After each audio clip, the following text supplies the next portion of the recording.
first sweep. Team Liquid will pick Tuma, Spider Queen, looking for those wave control heroes, as we'll have first pick go over to the Zealots. Yeah, Team Liquid has played twice on Tomb, 1 victory and 1 loss. The Zealots, of course, they so far had a rough start, so 1-0 for them on the map.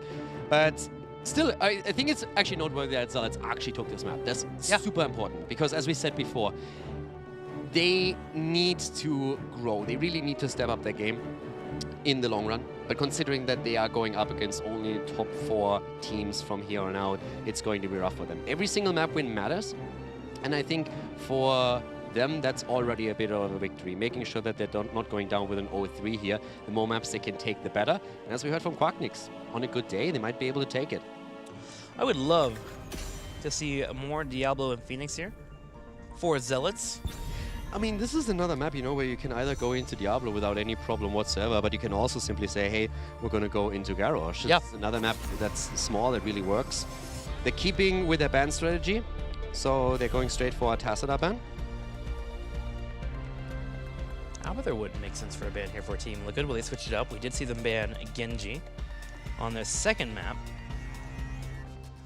Depends on what they want to open up with. Obviously, with them having first pick, they chose Chromie into Malfurion, but that was their 1-2. So with them having first pick, we'll decide what they're going to move into. Chromie is fine on this battleground if they want to go that route.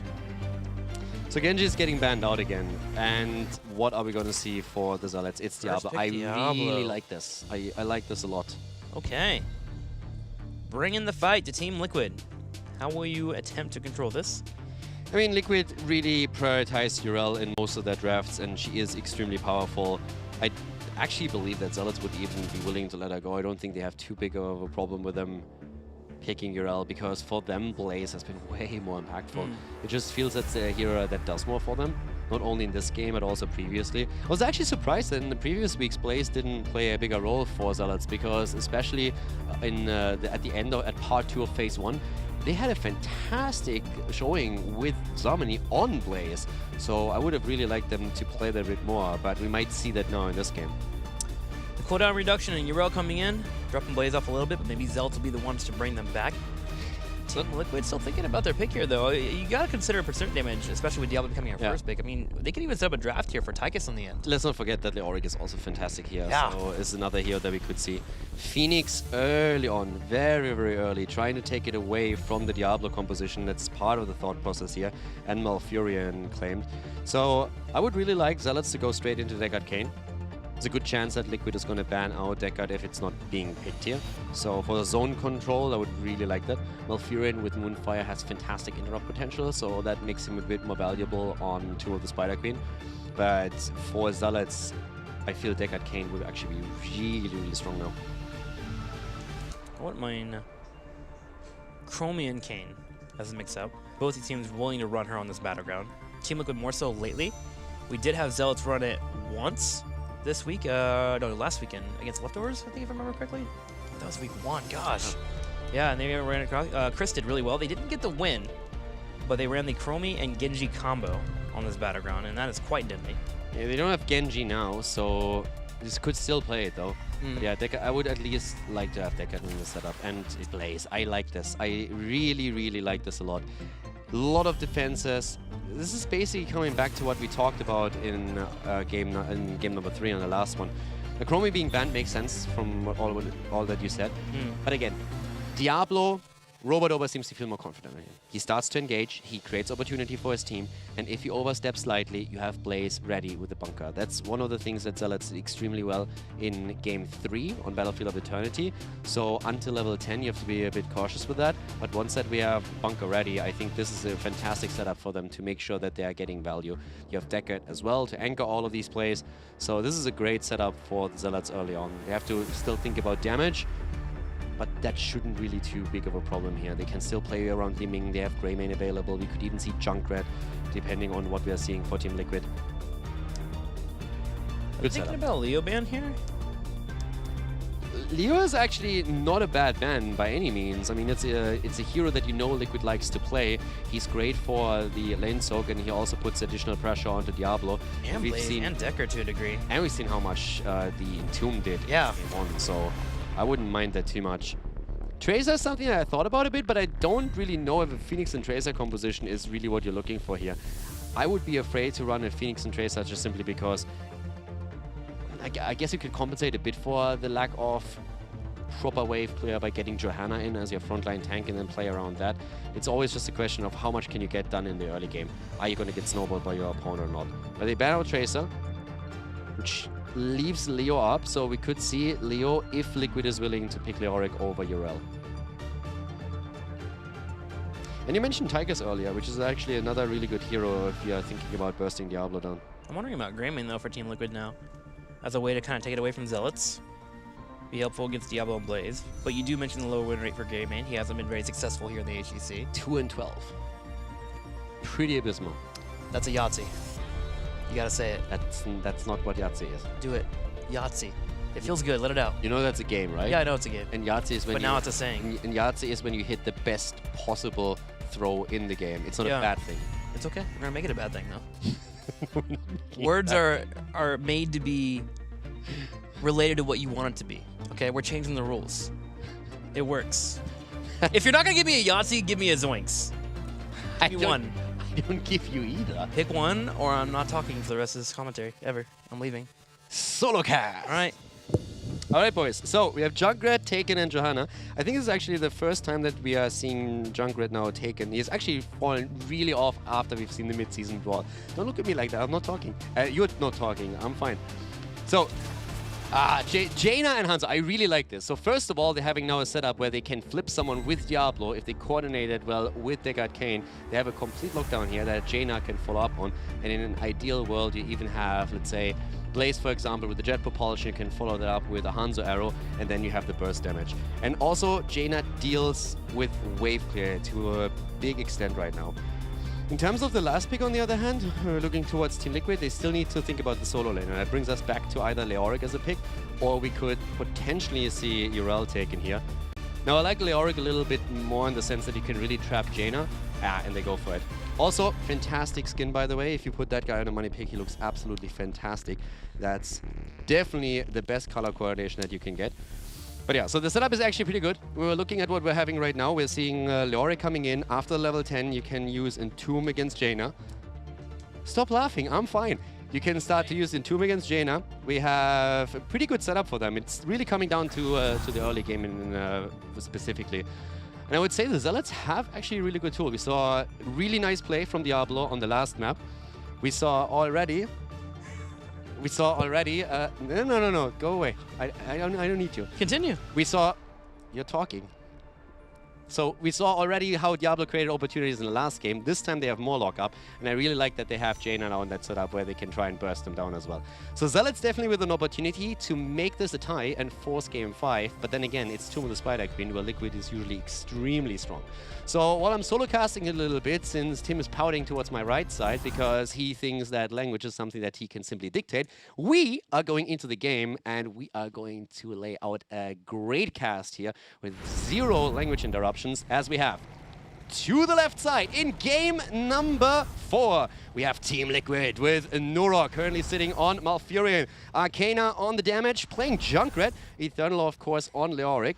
We're seeing Sport Billy on Johanna for the wave clear at the front, and Hazops finds himself on Phoenix. And over to the right side of the map here in Tomb of the Spider Queen, we're currently looking at Shad on Deckard Cain. We're seeing Quacknix, the duck himself, on Jaina actually. Chris has taken Hanzo, having Robodoba on Diablo for the second time now in the series, looking strong here, and Zamni on one of his best, playing a Blaze at this point. Already, a little bit of a skirmish here in the early game. I mean, traditionally what you would see is that the 2 solo laners are going to split off to the bot lane pretty soon. But right now it's just simply Robodoba looking to see if he can maybe get a pick. And if he can get Arcana, it would be fantastic. They're trying to go in already. Shad, on the other hand, is a really bad spot. Oh, Zoinks! He got the kill, Zoinks! Sorry. I hate you. You are so stubborn. I am German, what do you expect? Just one Zoinks, that's all you have to give me. No. Dang, dude. Unlucky. It's not a word. Kudos, though. Good solo cast. You could tell you were one to do that, man. You were ready. You were primed. I'm proud of you, man. It's like I've done it before. You were so excited for that. Robodoba is also excited, but a little bit too much, to be honest, because he nearly walked into the wrong direction there and got taken out. But yeah, gets the charge out. But yeah, what do you think about the lineups? I mean, so far, I actually think that Zealots have a really good setup to get burst kills here. Junkrat irritates me a little bit in the sense that he can disrupt anything with a displacement, but if they get one good combo of Zealots, are looking at a kill here, I feel. I feel like Zealots, yeah, they have the burst sets available, especially with that Jaina coming in, but the Junkrat is something that you cannot ignore. If you ever ignore Junkrat, that's when he starts to excel, right? Being able to knockbacks, bring a target in. But later on, with that Entomb into a Salvo, into a Riptire, if Hanzo is not on point and clears that Riptire coming in, Team Liquid will get substantial damage in the fight and potentially pickoffs, especially if you're looking at Decker Kane. I'm honestly a little bit concerned about the hit point pool here too, because if anyone gets the jump on Junkrat, he's just dead with this setup here. But he has the Wave Clear and he has the poke, and Team Liquid actually really well on the later picks with Wave Clear. Leoric, first of all, is adding a lot on that solo lane, and then Johanna in the rotation is also doing a great job with it. So, yeah, they got the early kill, but I mean, right now, the big question is just simply who gets the first objective, and Liquid is already doing a solid job turning in. Yeah, that they are. Sitting at 18, oh, I'm sorry, 16. They have 18 available to the 0 of Zealots. Now, of course, on the Zealot side, they have a total of 30 available. Did you know, and this is going to sound insanely silly, I mean, I have been playing this game since Alpha, and I had absolutely zero idea. I must have played hundreds of matches on this map. Do you know that when you have enough gems to complete a turn-in, that there's flames around the bottom right on your side? Wait, what? I had no clue. I always calculated those through. Really? Yeah. I'm not kidding. I found it out recently, and I was just like, wait, what? Will we see that on the Observer UI? Or yeah, we're going to see that. Arcader takes some damage here, ooh, but able to jump away, even putting Robodoba in the turret range. And Johanna's coming around for a body block. Robodoba, yo, is in a big amount of trouble here. As Hasu steps up, puts the damage in. Robodoba tries to get away, but Team Liquid punishes. That would have been the escape of the century if he actually pulls that up. You see? No, we actually don't. Yeah, you see the flamey thing is there? You see that? The blue glimmer? Are you blind? It's like pulsating a little bit. That's very discreet. Yeah, but it's there. It's there. You're right. But you said flames.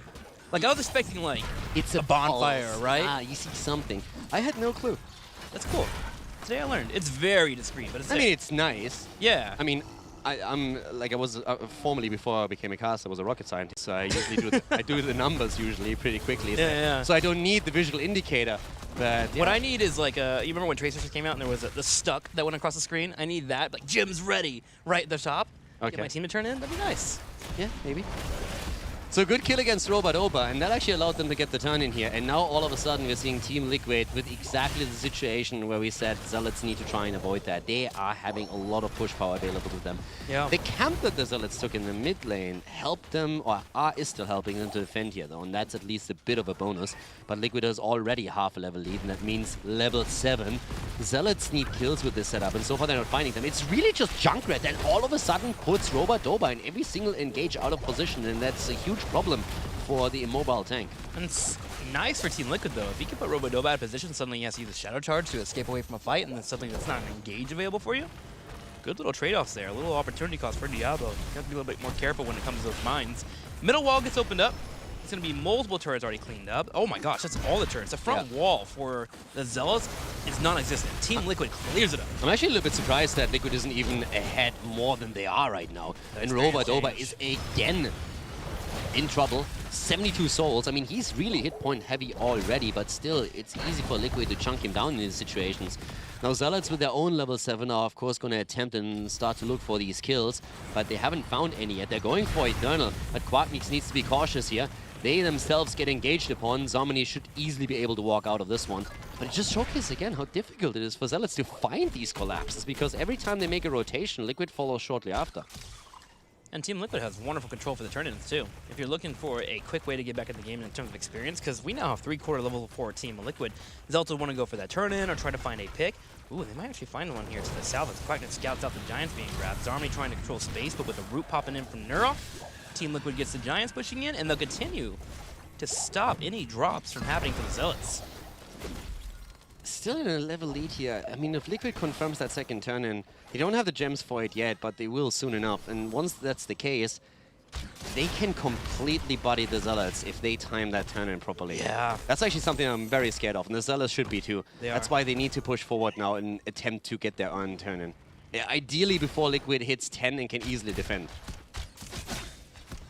Swaps up a few more gems, and Zealots are positioned around the south turn in. Trying to maybe try to force a fight. Maybe get someone to overstep a little bit. Zarmi can charge in, but Team Liquid's not biting. Buying their time. They know they have the poke between Phoenix and Junkrat. They can stop anyone from grabbing in. Johanna as well, Malfurion with the Moonfire. It's impossible for Zealots to get that turn in. I am terrified for Liquid right now. Sorry, for the Zealots right now. Arcana, there's the 10. If they play this properly now, turn in and try to push with it, they should have half a level, maybe a third of the level where they have 10 and the web weavers on the ground. And then they can aggressively do that. They need to make sure that they are helping Eternal to turn in though. That's the main part at this point. They need to make sure that Leoric is safe. And yeah, Blaze is pushed back, web weaver is going to come down. It's a little bit later though than I expected them to go for it. I was thinking them to be in position for the turner already as 10 hits, because now Zealots should be able to get their 10 shortly after. This is still not easy, but it's way better than it could have been for the Zealots. Especially with Jaina being on the side. They'll be able to defend in one wave pretty quickly, and if they get that rotation, they should be good to go. Leoric and Blaze though in that bottom lane, that's going to be a fun one for Blaze to defend. Having the web weavers come in, Leoric should be able to step up. But there's the 10. So Zealots do well in just delaying the turn in long enough so that they can at least rely on their heroic abilities to defend the push. So that was an important one, because that could have snowballed very, very easily. So that's the first web weaver already down. Liquid still attempting to push a bit. Tranquility, by the way, on the side of Malfurion this time. So can sustain through these fights. But Zealots still looking for a setup here, and Jaina has now defended the top lane, or is in the process of doing that. 4 that the bot lane is down, 4 that the top lane too, so 1.5 level lead for Team Liquid. But Zealots have a fair amount of gems that they can use to turn in if they get close enough to the turn-in spot. Liquid doesn't have a talent advantage yet, but if they get the last 4 here, then first of all the distance to safety is increasing by a lot for the Zealots on every lane, and it's also Liquid getting closer and closer to the level 13 talent advantage. Team Liquid even thinking about making a play for that fort in the middle with Blaze showing in the bottom. They have Leoric around the bottom side, can move in if he needs to with that Wraith Walk and try to drop the Entomb. Zealots holding pretty well though. Decent concave, and Robodoba is holding that front line. Yeah, it's not really a big issue for Zealots yet. Now, they lost a few gems in those 2 kills against them, but they still hold on to 84, and that's a lot. So a double turn-in is definitely not out of the question if they can pull that off, but they need to make that play, and I'm not sure if they can. Liquid is already attempting to make sure that, yeah, it's not a turn-in by the Zealots. They're all gathered around the turn-in spots. They're guarding them pretty nicely. And the Zealots know that there's only a few more seconds until Liquid hits 13, and then they would try and play a bit passive again. Zealots is in a really awkward spot. They are. And they don't have Hanzo nearby either, so they don't want to fight. Sure, he can drop down the Dragon's Arrow if he needs to. Riptire comes out too. Arrow comes out, will connect. But with the bunker being popped, Team Liquid just backs away. And they'll be able to control the space here. He's also trying to force a fight with Hondo finally showing up. With 13 about to hit though, Team Liquid's trying to dance back. Yeah, if they can get a kill here, it would be fantastic, but it just doesn't look like they are able to make that play. Team Liquid still trying to go in here right now. Zomni, again, he needs to be careful. Salva is about to come out. The Entomb is there. Ring of Frost, a Lightning Breath. Zomni is still alive and able to walk out of this. Both of the teams exchanging cooldowns here. But Liquid has a 13 now and is starting to move in again. I'm impressed that nobody died there. Eternal keeps up with the attacks here as he tries to slow down Robodoba. Turn-ins happening for Team Liquid, but they don't have enough for the gems to actually get the web weavers moving in, but they do hit 13. And Chris at least got rid of the gems. That's already a big plus. The problem is they need to put the tanks in a position where they can deliver them as well. Robodoba has enough for that, actually. And also, Liquid is getting closer and closer to another turn-in. They're just 11-10 at this point now away from getting turn-in number 3. And Zealots, I mean, they are 1.5 levels behind. It's again, as long as you hold on to the gems, as long as they get a few turn-ins for themselves, they can come back into it.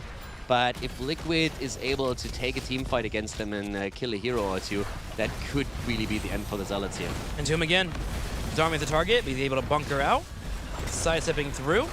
Arrow against Phoenix. Hostile trying to escape, does not have the teleport, and there we go. Zealots find their kill. Lonedo making it happen, interrupting the warp the entire time. No chance for Hazobs to do anything, and that's the kill that they needed. They have level 13. That's the opportunity for a turn-in, and now the Zealots need to ride that momentum train. There they go. First turn in, and the momentum starts here. How far will the train go? They're already prepping the lanes. You had Hanzo push at the top, so we'll get that Web Weaver straight to the middle. Zealots already grouped up in this middle as well. Team Liquid doing their best to soften the blow by setting up this Night Camp forward defense.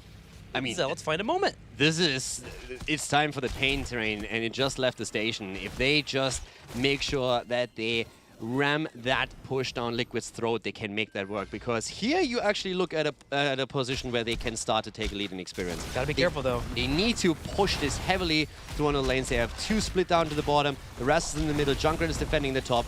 They have a chance to make this work right now. If they can get even a kill here, that would be fantastic. They're going for Nurok here. Doesn't quite connect. There's no follow-up. The arrow of Hanzo was still off cooldown, so they had no chance of actually making that play. But they need to take structures down, and so far they haven't really done that. Quacknix is zoning out Eternal at the bot lane. That works well for him, since that was a flank attempt by Leoric. But right now, Zealots need to get more out of this, and simply just the mid-wall. Nurok with that ice block completely stopped that attempt from Zealots. Able to sneak on through. Zealots will group up at the bottom and move in for the fort, so they finally find one on the map.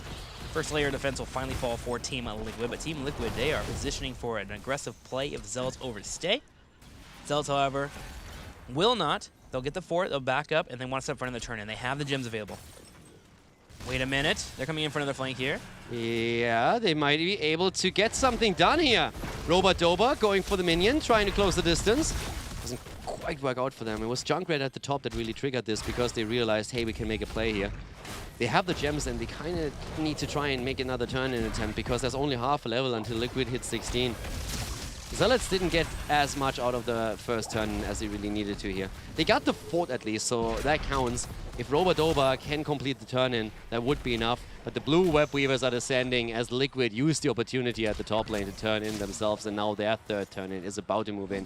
And that's one that's going to hurt. Yep, there's going to be 16. Team Liquid still has the ability to move in for an aggressive play 2 with the Entomb. They also have Junkrat hitting level 13, so he's able to jump around the map thanks to his concussive bind. So he'll be able to be in the fight, but also simultaneously be global-like in terms of pressure. 16 connects, and Team Liquid leaves the Web Weaver in the middle to clear out the fort. Blaze will be there as well, and they position to the top, waiting for someone to overstep. Here comes Fort Billy. He has that Blessed Shield. Phoenix even moving aggressively. Ooh, the shield does not connect. That's pretty bad for Liquid now. That was a great engage idea, or like an attempt at least from Liquid, but that shield was a little bit subpar. As long as they have that as a threat and they can follow up with an Entomb on it, there's always kill pressure. But now they have lost that outside of Leoric's Entomb being absolutely on point. So Zealots might be able to defend against this. There's a double Entomb, but Bunker is still available. It doesn't even have to be used. The arrow hits Hazorps. The follow-up is there, and that might be the kill against Phoenix again. Salva comes out, Ring of Frost in the back, and there's the kill on Phoenix. As you mentioned, Arcana comes over, but it might be too late. Nurok getting focused down. He gets to the Ice Bomb to stay alive, but the Blizzard should be able to finish it up. Ice Lance comes in as well. They need to retreat. Gets 2.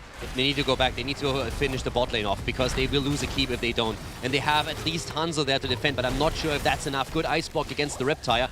I don't think they should chase this much here. Can they get that kill against Arcana? No, they can't. Blaze is down as well. They overchased. They should have just fallen back and taken the bot lane, make sure that there's no pressure against it, and then go for their own turn. And now they lost one hero. Don't think that it was really worth it.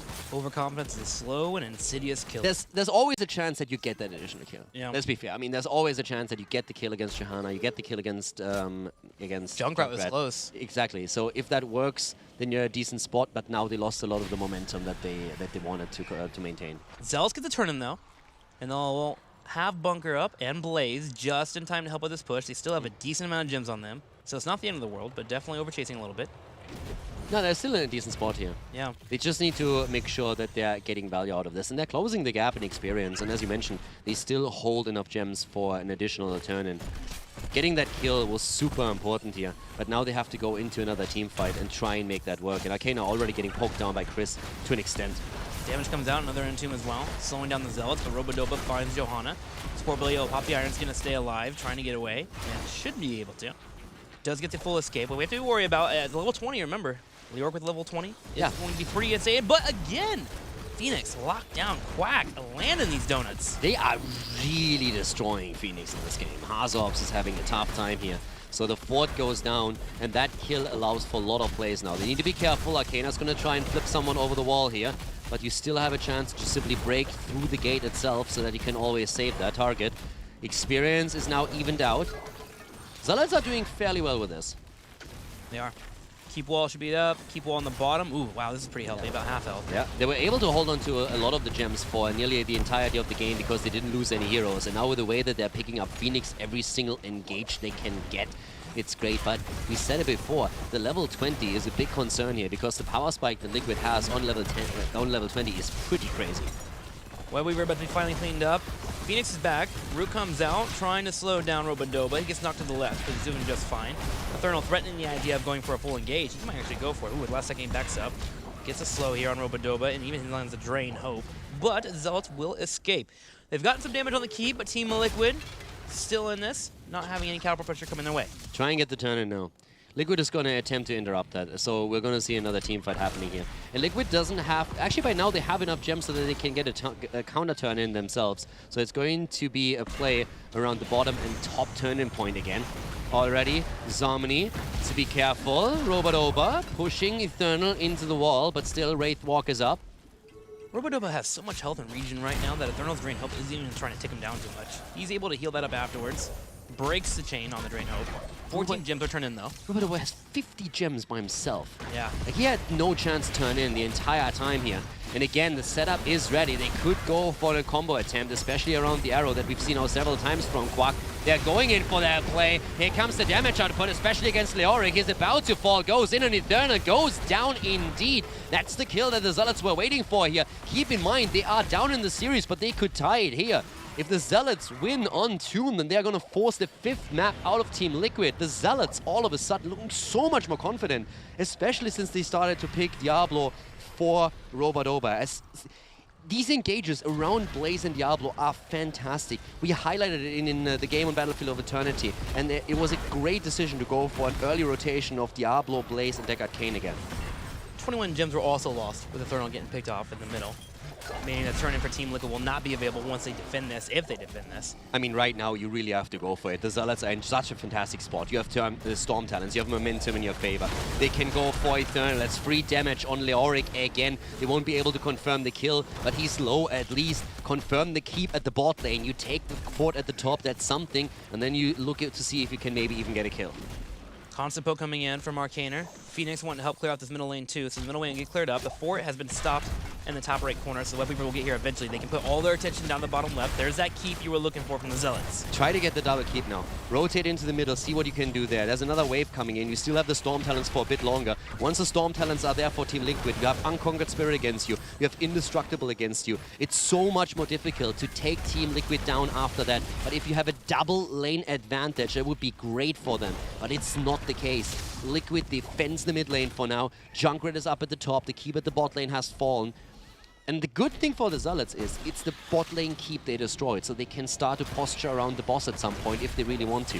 Deckard Cain now, of course, has his level 20. That's huge. That's actually really important for them to play around the bottomless flask. But we have Buried Alive, we have Indestructible, and the Unconquered Spirit.